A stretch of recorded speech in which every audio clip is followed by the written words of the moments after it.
Hello students, कैसे हैं आप सब। आईसीटी वर्चुअल क्लासरूम में आप सबका स्वागत है। मैं विकास। आज हम क्लास 6 का मैथ्स करेंगे बच्चों। चैप्टर हमारा चल रहा है संख्याओं के साथ खेलना। तो उसी चैप्टर को हम कंटिन्यू करेंगे। हमने अभी जो लास्ट लेक्चर था उसमें सीखा था बच्चों एचसीएफ निकालना। ठीक है, महत्तम समापवर्तक हम कैसे निकालते हैं वो चीज सीखी थी। उस पे कुछ क्वेश्चंस हमने किए थे।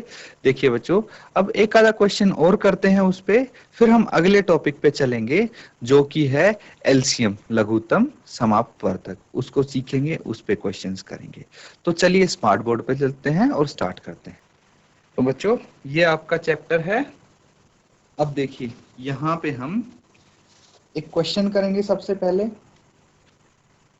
तो एक्सरसाइज 3.6 कर रहे थे हम। इसका क्वेश्चन 2 देखिए, क्वेश्चन नंबर 2 यहाँ पे है। आपको क्या करना है,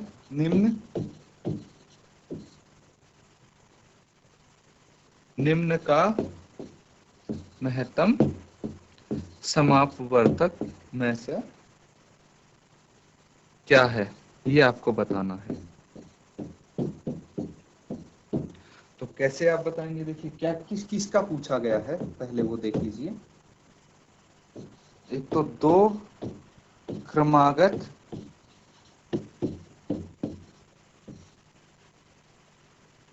संख्याएं,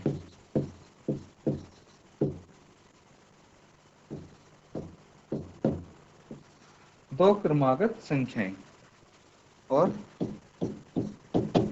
दूसरा है दो क्रमागत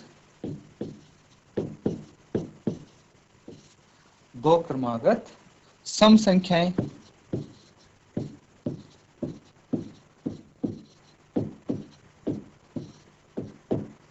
इनका पूछा है।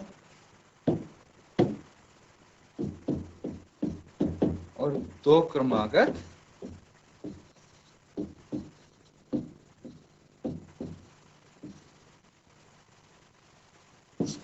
विषम संख्याएं।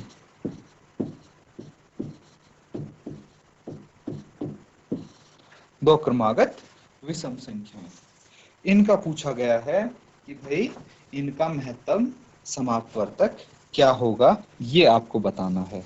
तो कैसे आप बताएंगे इसका महत्तम समापवर्तक क्या होगा।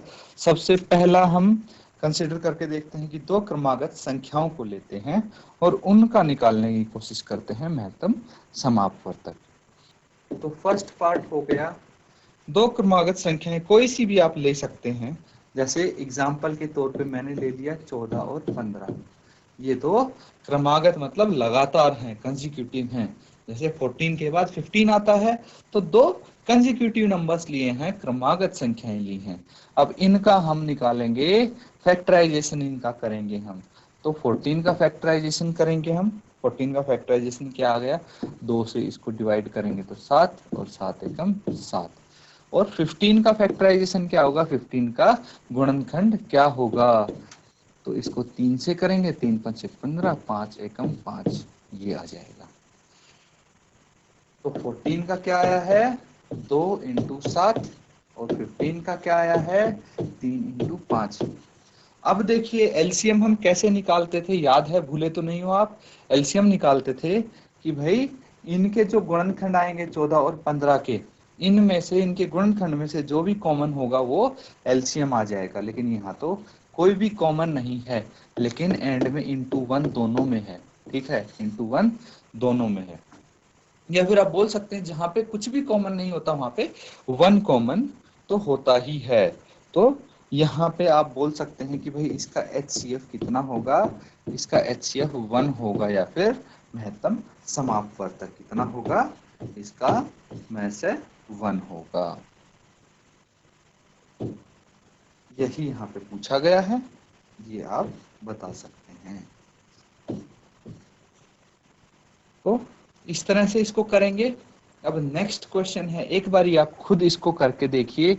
नेक्स्ट क्वेश्चन क्या है, पूछा गया है दो क्रमागत सम संख्याएं। दो क्रमागत सम संख्याओं का महत्तम समापवर्तक क्या है, ये क्वेश्चन पूछा गया है। इसको आप सॉल्व कीजिए और तब तक इसको नोट डाउन कर लीजिए। तो आपको दो कंजिक्यूटिव या फिर दो लगातार नंबर हैं जो कि सम है, सम संख्याएं हैं, उनका आपको बताना है महत्तम समापवर्तक यानी एचसीएफ क्या होगा। तो ट्राई करके देखिए, जैसे मैंने यहाँ पे निकाला है दो लगातार कंजिक्यूटिव नंबर्स का, वैसे ही आप इस बार ही लेंगे दो कंजिक्यूटिव सम संख्याएं या फिर इवन नंबर्स, फिर उनका आप निकाल के चेक करें। तो अब देखिए नेक्स्ट पार्ट हम करके देखते हैं। नेक्स्ट पार्ट क्या है, यहाँ पे तो लगातार आपको कंजिक्यूटिव, आपको कौन सी संख्याएं देखनी है, आपको सम संख्याएं देखनी है। तो सम संख्याएं कौन सी हो सकती हैं? सम संख्याएं आपके लिए चार, चार के बाद कौन सी सम संख्या आती है? 6 आती है। इनको ले सकते हैं एग्जाम्पल के तौर पे। 14 के बाद 16, 14 और 16 को ले सकते हैं, आप किसी को भी ले सकते हैं। अब इनका आप गुणनखंड निकालेंगे, तो गुणनखंड निकालेंगे, 4 का कितना है? 2 एकम 2 और 2 दूनी 4। फिर इसको 6 का निकालेंगे तो 2 तिया 6 और 3 एकम 3। क्या क्या आ जाएगा? 4 का आ जाएगा 2 इंटू 2 और 6 का आ जाएगा 2 इंटू 3 और एक तो देखो सब में ही होता है। तो यहाँ पे कितना आ गया? 2, तो एक तो है ही सब में, तो ये एचसीएफ इसका आ जाएगा 2, क्योंकि 2 इंटू 1 करेंगे तो भी 2 ही रहेगा, तो एचसीएफ इसका 2 आ जाएगा। तो इसका एचसीएफ 2 होगा अगर दो हमारे पास कंजिक्यूटिव इवन नंबर्स हैं तो। अब इसको नोट डाउन कर लीजिए, नेक्स्ट क्वेश्चन करेंगे फिर। तो अब इसमें हम कंजिक्यूटिव ऑड नंबर्स देखते हैं। दो क्रमागत विषम संख्याएं कौन सी हो सकती हैं? ये 3 और 5 हो सकती हैं, या फिर कौन सी हो सकती हैं? 5 और 7 हो सकती हैं, 7 और 9 हो सकते हैं। इस तरह से कोई भी क्रमागत आप विषम संख्याएं ले सकते हैं, ठीक है। तो यहाँ पे हम 3 और 5 नहीं, हम 7 और 9 लेते हैं, ताकि थोड़ा अच्छा सा क्वेश्चन बन जाए आपका 7 और 9, ठीक है। क्योंकि 3 और 5 तो प्राइम नंबर्स हैं, उनमें सिर्फ क्या होंगे? फैक्टर्स एक और वो अपने आप में ही फैक्टर्स होते हैं। आपको पता है प्राइम नंबर्स क्या होते हैं, तो अभाज्य संख्याएं हैं वो। यहाँ पे क्या है कि 9 अभाज्य संख्या नहीं है, इसीलिए मैंने 7 और 9 लिया है, लेकिन ये दोनों विषम संख्याएं हैं। तो हम क्या करेंगे? इनके गुणनखंड निकाल लेंगे, तो 7 एकम 7 आ जाएगा, ठीक है। 9 का निकालेंगे तो गुणनखंड क्या आ जाएगा? 3 तिया 9 और फिर से 3 एकम 3। लेकिन अगर 7 को देखें तो 7 एकम 7 है, और 9 को देखें तो 3 इंटू 3 इंटू 1 है। यहाँ पे कॉमन मुझे सिर्फ 1 दिखाई दे रहा है और कुछ कॉमन नहीं है, तो आप बोल सकते हैं कि एचसीएफ इनका कितना होगा? 1 होगा। तो देखिए यहाँ से क्या पता लगता है हमें कि या तो दो कंजिक्यूटिव लगातार नंबर्स हो या फिर दो लगातार विषम संख्याएं हो, उनका एचसीएफ हमेशा 1 ही आएगा, 1 होगा। इसको नोट डाउन कर लें। कोई डाउट है बच्चों तो आप पूछ सकते हैं। तो बच्चों अब अगले टॉपिक पे हम आते हैं, और नेक्स्ट टॉपिक जो है हमारा वो है एलसीएम। अब हम एलसीएम के बारे में सीखेंगे आज। एलसीएम क्या होता है? एलसीएम होता है लीस्ट कॉमन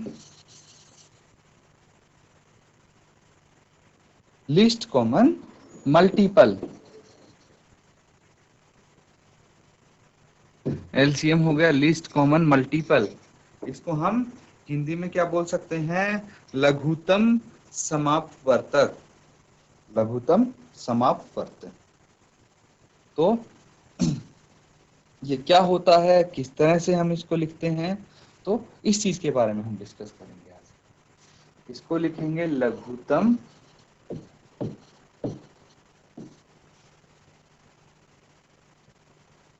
समापवर्तक।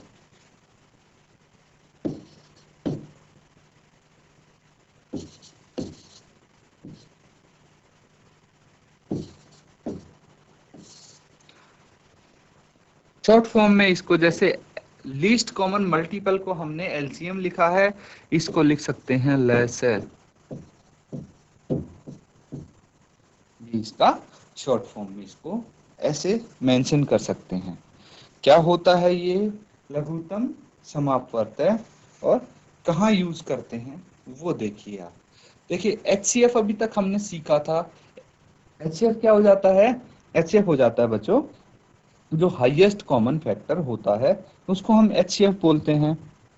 जैसे कि हमने कौन सा एग्जांपल किया था एचसीएफ करते वक्त, तो कोई भी हम एग्जांपल ले सकते हैं, जैसे 20, 28 और 36 किया था हमने, इसका एचसीएफ निकाला था तो एचसीएफ आया था इसका 4।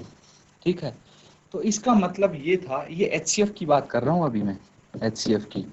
तो एचसीएफ निकाला था हमने, इसका एचसीएफ 4 आया। तो इसका मतलब क्या है कि भाई सबसे बड़ा नंबर 4 है जो इन तीनों को डिवाइड कर सकता है, तीनों को पूरा पूरा भाग कर सकता है। 4 से बड़ा कोई ऐसा नंबर नहीं है जो इन तीनों को पूरा पूरा भाग कर सके। इसीलिए ये इनका क्या हो गया, highest common factor. Common factor क्या हो गया बच्चों? फैक्टर मतलब गुणनखंड हो गया। तो इन सब का कॉमन समझते हो कि इन तीनों का कोई एक ऐसा गुणनखंड जो तीनों को ही पूरा पूरा भाग कर दे। और एच मतलब हाईएस्ट, सबसे बड़ा। तो ये तो हो गया आपका एचसीएफ।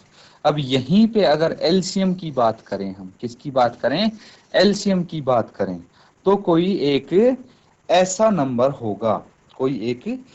नंबर होगा, लिस्ट कॉमन मल्टीपल जो बोलते हैं ना। मल्टीपल मतलब क्या हुआ बच्चों? मल्टीपल हमने सीखा था इस चैप्टर के शुरुआत में। मल्टीपल यानी 20 है, ठीक है। 20 का मल्टीपल क्या होता है? 20 को 2 से इंटू करेंगे तो 40। और क्या क्या 20 के मल्टीपल होंगे? 3 से इंटू करेंगे तो 60, ठीक है। और 20 को 4 से इंटू करेंगे तो 80। इस तरह से ये क्या है, 20 के मल्टीपल हैं। इसी तरह 28 का मल्टीपल भी आपको पता है, 28 का भी निकाल सकते हैं आप, और 36 के भी मल्टीपल निकाल सकते हैं। तो लीस्ट कॉमन मल्टीपल क्या होता है कि इनके जो मल्टीपल हैं उनमें से मतलब कॉमन मल्टीपल क्या आएगा, सबसे छोटा नंबर जो इन तीनों के मल्टीपल निकालेंगे तो कॉमन होगा, उसे बोलते हैं एलसीएम। हम एग्जांपल से समझेंगे, थोड़ा और बेहतर आप समझ पाएंगे। तो यहाँ पे देखिए हम एक एग्जांपल लेते हैं 3 और 4 का, ठीक है। 3 एंड 4, 3 और 4 का हम एग्जांपल लेते हैं यहाँ। तो 3 और 4 का एग्जांपल कैसे ले सकते हैं? यहाँ पे एलसीएम आपको निकालना है 3 और 4 का, तो किस तरह निकाल सकते हैं आप? सबसे सिंपल तरीका तो यही है कि भाई इन दोनों को आप एक साथ लिख लो, 3 और 4 को।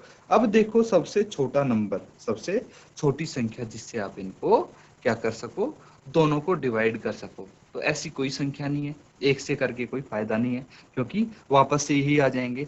तो फिर क्या करेंगे, अगर दोनों डिवाइड नहीं हो रहे तो किसी एक को कर सके, ऐसी देख लो भाई कोई संख्या। तो यहाँ पे 2 ऐसी संख्या है जिससे हम 4 को डिवाइड कर सकते हैं। तो 3 को हम एज इट इज लिख देंगे, और इसको हम 2 दूनी 4 होता है इसलिए 2 लिख देंगे यहाँ पर।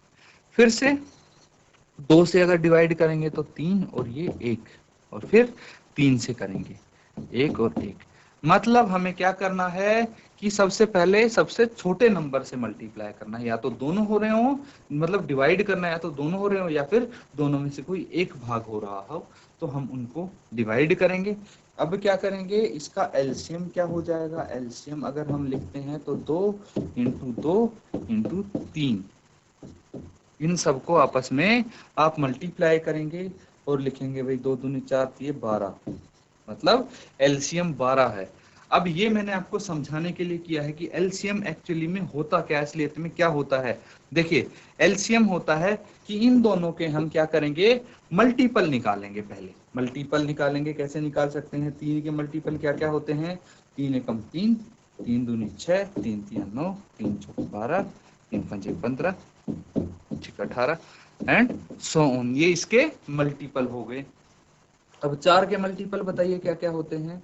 4 के होते 4 एकम 4, 4 दूनी 8, 4 तिये 12, 4 चौक 16, 4 पंजे 20, 4 छक 24, और इसको भी मैं थोड़ा सा आगे तक लिखता हूं तो 3 × 18, 3 × 7 21, 3 × 8 24। ठीक है, हम यहां तक लिखते हैं। अब देखिए कि इनमें से आपको सबसे छोटा मल्टीपल बताना है जो कि दोनों में आता हो, 3 के मल्टीपल में भी और 4 के मल्टीपल में भी। तो अगर सबसे छोटा मल्टीपल हम देखेंगे जो 3 में भी आता हो और 4 में भी आता हो तो वो है 12। वो क्या है? 12 है। तो यही होता है एलसीएम। क्या होता है? एलसीएम, लीस्ट कॉमन मल्टीपल इसे ही बोलते हैं। लीस्ट मतलब सबसे छोटा, और कॉमन पता है आपको कि जो दोनों में आता हो या 3 नंबर हो तो तीनों में आएगा। और मल्टीपल भी आपको पता है कि जो हम टेबल पढ़ते हैं किसी नंबर का उसे मल्टीपल से बोलते हैं। तो सबसे छोटा मल्टीपल देखिए 12, हम ऐसे निकालेंगे तो पता लग गया कि 12 है। अब कोई बड़ी संख्याएं होंगी तो उसमें बहुत टाइम लगेगा, इसीलिए हम ये तरीका यूज करते हैं, ये मेथड यूज करते हैं ताकि एलसीएम इजीली आसानी से हम निकाल सकें, और समय भी देखिए इसमें कम लगेगा। अब मल्टीपल तो 24 भी है दोनों का, देखिए कॉमन मल्टीपल 24 भी है, लेकिन ये लिस्ट नहीं है, सबसे छोटा नहीं, क्योंकि 24 से छोटा 12 आ चुका है यहाँ पे कॉमन मल्टीपल, इसीलिए हमें लीस्ट कॉमन मल्टीपल निकालना होता है। समझ में आया? अगर नहीं समझ में आया हो तो आप पूछ सकते हैं, दोबारा मैं यहाँ पे एक्सप्लेन कर दूंगा, नहीं तो फिर आगे बढ़ेंगे। इसको नोट डाउन कर लीजिए। किसी को कोई डाउट है अभी तक इसमें एलसीएम एचसीएफ में? खासकर आप पूछ सकते हैं क्योंकि ये बहुत जरूरी कॉन्सेप्ट है, और बड़ी क्लास तक आपको ये आपके सामने आता रहेगा, आप इसको करते रहेंगे, इसीलिए अभी अच्छे से समझ जाएं तो बेहतर है, बहुत अच्छा रहेगा आपके लिए। कोई डाउट हो तो अभी के अभी पूछ लीजिए। इसको नोट डाउन कर लो तब तक। नोट डाउन कर लिया सबने? अब क्वेश्चन करते हैं इस पे एक। यहाँ पे क्वेश्चन है आपके लिए कि भाई एग्जाम्पल हम करते हैं 12 और 18, 12 और 18 का लसे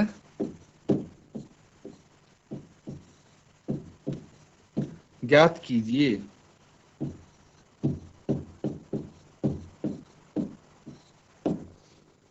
तो देखिए इसको मैं दो तरीके से करूंगा, आप ध्यान से समझिए इन दो तरीकों को। एक तो हम क्या कर सकते हैं, जो एचसीएफ जैसे निकालते थे बिल्कुल वैसे ही इनके गुणनखंड करते हैं। सबसे पहले वही तरीका हम यहाँ पे करते हैं। तो एचसीएफ इनका कैसे निकालते थे? गुणनखंड करते थे पहले। तो 12 का गुणनखंड करेंगे हम, क्या क्या आ जाएगा?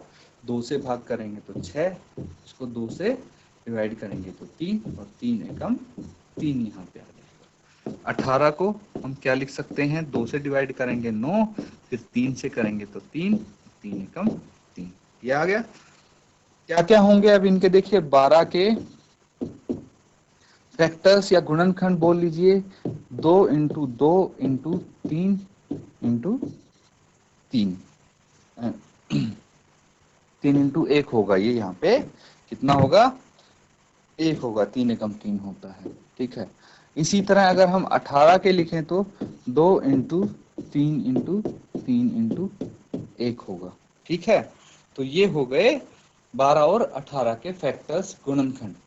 अब जैसे हम कॉमन निकालते थे एचसीएफ में, क्या करते थे हम? जो जो दोनों में प्रेजेंट होते थे उनको हम मार्क कर लेते थे, उनको मार्क कर लेते थे, नोट डाउन कर लेते थे, और उनको हम क्या लिखते थे कि भाई 2 × 3 ये क्या हो जाता है? इसका एचसीएफ हो जाता है। ऐसे निकालते थे। लेकिन अगर हमें एलसीएम निकालना है या फिर लसा निकालना है, लघुत्तम समापवर्तक निकालना है, तो हम क्या करेंगे? एक स्टेप और करेंगे इसमें, और वो क्या होगी? जो कॉमन है उनको तो लिख दिया, जो बाकी बच गए सबको बारी बारी लिखेंगे। जैसे यहाँ पे 2 बच गया तो इंटू 2 करेंगे, फिर यहाँ पे 3 बच गया तो इंटू 3 भी करेंगे, और यहाँ पे 1 बच गया तो इंटू 1 करेंगे। लेकिन उससे कुछ फर्क नहीं पड़ेगा, नंबर वही रहेगा, इसीलिए हम 2 × 3 × 2 × 3 ये हम लिख देंगे। क्या आ जाएगा?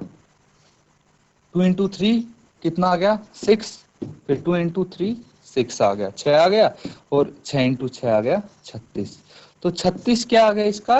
36 आ गया एलसीएम, या फिर लसे आप बोल सकते हैं। HCF भी यहीं से पता लग गया था आपको। HCF कितना आ गया था, 2 × 3 कितना आ गया, 6 HCF आ गया और 36 LCM आ गया। देखिए एक ही से आपको पता लग गया दोनों चीजों का, ठीक है। तो ये तरीका है एक तो कि आप LCM इस तरह से निकाल सकते हैं। एक और तरीका हम डिस्कस करेंगे, इसको नोट डाउन कर लो पहले।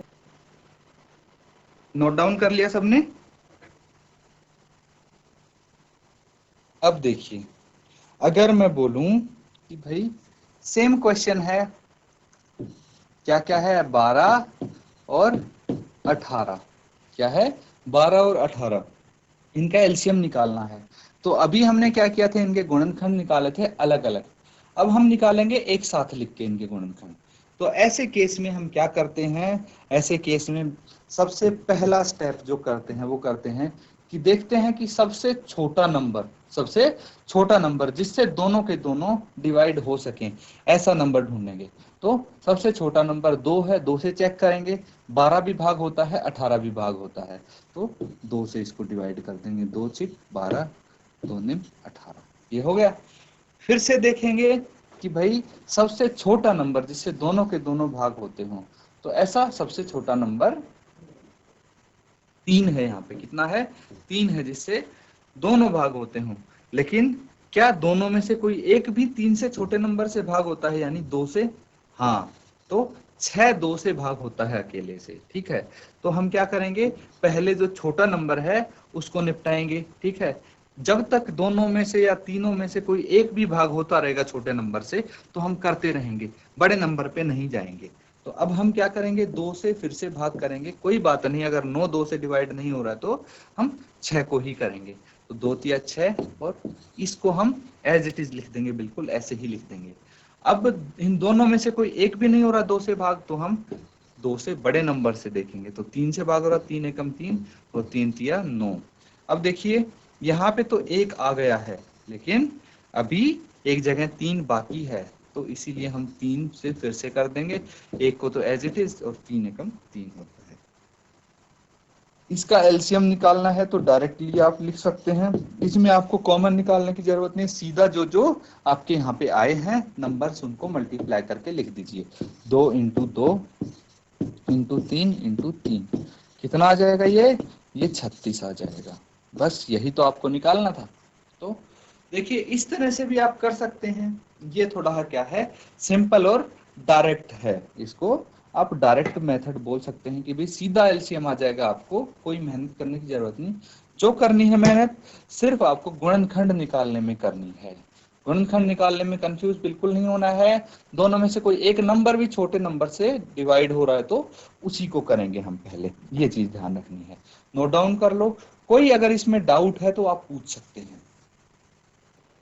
आज बच्चों हमने कुछ क्वेश्चन किए एचसीएफ पे, और हमने एलसीएम के बारे में सीखा, एचसीएफ क्या होता है, एलसीएम क्या होता है, क्या दोनों में फर्क होता है, ये चीजें हमने आज सीखी है। उम्मीद है आपको अच्छे से समझ में आई होंगी। अगर अब भी कोई डाउट रहता है तो अगले सेशन में आप अपना डाउट क्लियर जरूर कर लें, क्योंकि बहुत ही जरूरी टॉपिक है और इस पे हम कुछ और क्वेश्चंस करेंगे।